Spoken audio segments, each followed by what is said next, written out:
I grew up in West Virginia, and in West Virginia, the Chesapeake Bay seemed as far away as California. So you wouldn't think I would have an affinity for it, but I do. The diversity, really, of landscape, of people, of experiences that you can have in this region is the reason why I moved here in the first place. It's always fun to eat a bushel of crabs in the summer, so. I like to fish. I like to hunt. It wasn't so long ago you couldn't catch a striped bass in the Chesapeake Bay. It's this place where my kids can go and my members can go and find a level of peace. It's hard to believe that the 2 weeks that I planned to stay have grown into a lifetime of almost 45 years. To me, it starts right here at this stream behind us, and if I know that that stream is clear and clean, somebody that's down there boating or having fun in that Chesapeake Bay or eating those oysters, that's a benefit that somebody else is even receiving just because we're doing something right here. My name is Ida Hall. We're on my father's home place on the Chesapeake Bay. I got hooked on the waterman's way of life. It was so close to nature. I think it's extremely important to have all of the states that are in the Chesapeake Bay Watershed to be committed to want to keep this bay as good as it is now and improve it so that not just my generation or your generation, but my great niece and great nephews, the generations to come, will be able to experience, what it's like to go out in the bay and catch a fish, a wild fish, and to, catch their own crabs, or to see, I catch little seahorses in my crab pots. It's just amazing what's out there in the bay. I'm Dennis Tracy. I'm the president of the Smithfield Foundation and the current chair of the Virginia Chamber of Commerce. To have a clean Chesapeake Bay makes business sense more than most anything you can imagine. Not just from the people that work on the water, people who do guide trips right behind us here are kayakers and canoers, recreational folks. They depend on a clean bay and clean tributaries to the bay. Businesses spring up all over that are related to fishing, that are related to hunting, that are related to sightseeing and tourism. All of those bring enormous amounts of money and cash into an area, and you can't do that if you've got a polluted asset or something that's ugly and not appealing. The other thing a lot of people forget in the business community is we want to be good parts of the community as well. We attract executives from all over the world that come to Virginia, and nobody wants to go to a place that is not taking care of business at home. This is the James River. A lot of people live and work nearby, and also a lot of people really just enjoy having it there. Those are the kind of people that we want to be employees at our businesses in Virginia. People who respect and expect a quality of life that is second to none. And the Chesapeake Bay effort is a huge part of that. My name is Luke Brubaker. I started farming in the 60s, and my dad started farming in 1929 on the farm where I live today. We did a lot of plowing and we worked the ground.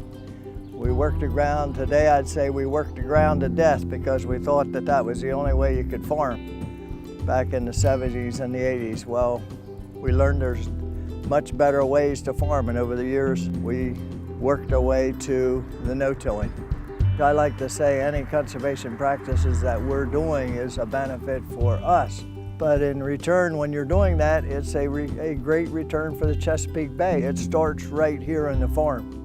And when we can put good, clean water into the aquifer, that is not only a plus for us, but it's a plus for our cattle, it's a plus for the local community. So it's a win-win for everybody for a good management practice.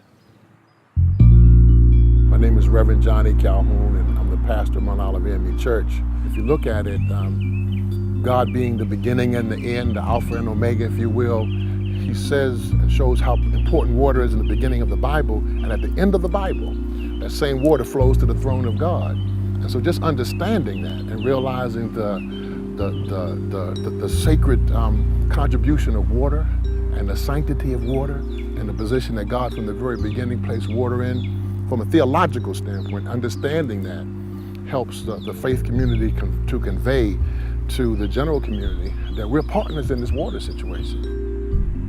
We work to get a number of churches in the African American community, as well as a couple of mosques involved, to be all in to take a second look at how churches can partner more effectively with the environmental community. And what we absolutely need is the capacity, support, and resources to expand what we're doing and to be able to increase our reach so that we can have a greater impact. You know, I believe that in spite of the tremendous work that's taking place to improve the Bay, if we don't have the resources to get a broader segment of the community involved, there'll be some undoing of some of the progress we make just because we don't have a greater percentage of persons who are all in. And so the capacity to get more people in the water is something that we're aiming to be able to achieve over the next few years. My name is Sarah Anderson, and I run a consulting firm that specializes in urban sustainability, specifically urban parks and urban forestry, called Lillie Leaf Solutions. So Lillie Leaf is a member of the Chesapeake Bay Diversity Work Group, and we also are working on part of the Chesapeake Bay tree canopy strategy, the part that deals with environmental justice. So one of the main areas of focus that we have is to help build the local capacity of tree planting organizations to engage people who have systemically been disenfranchised.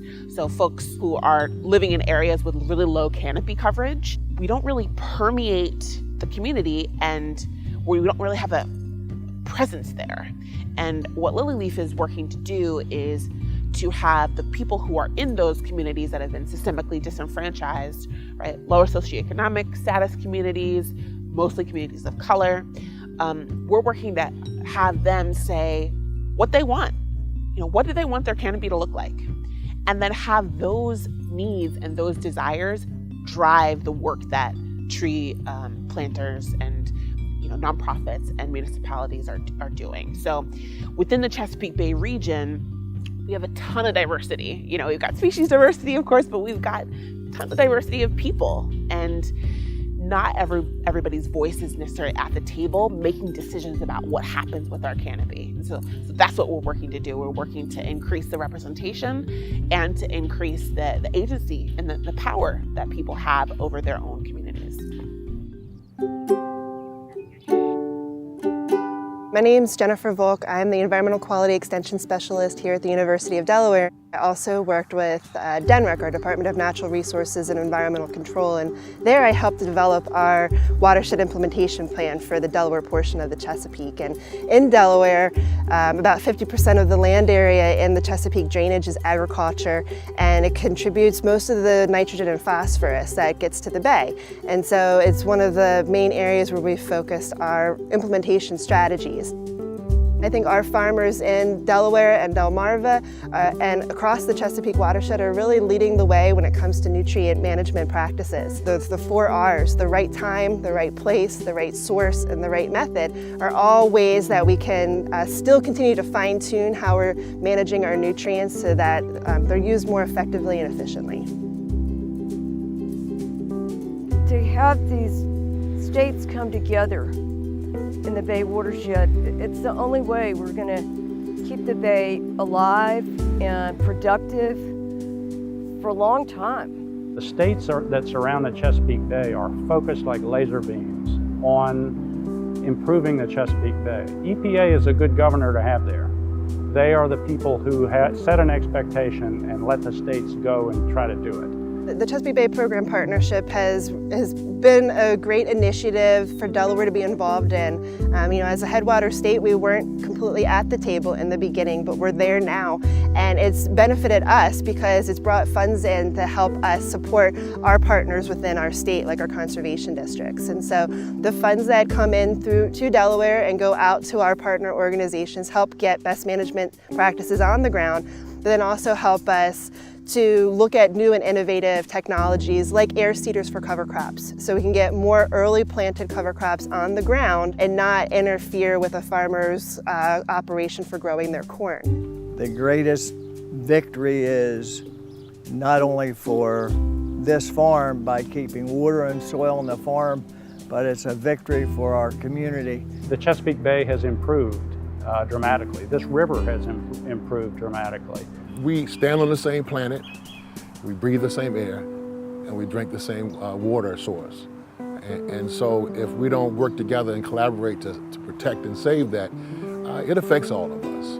Making sure that everybody feels that they're limitless, that everybody feels like they can have, that opportunities are going to come their way, and they feel optimistic, they feel nourished, they feel whole because they're able to reconnect with nature. That's what more can you ask for? The value of the partnership of everybody working together on issues that involve farmers and cities and localities and state governments and businesses and environmental groups, there is enormous value in that because everyone has been pulling the oars in the same direction for quite some time now, and we're beginning to see the fruits of that labor.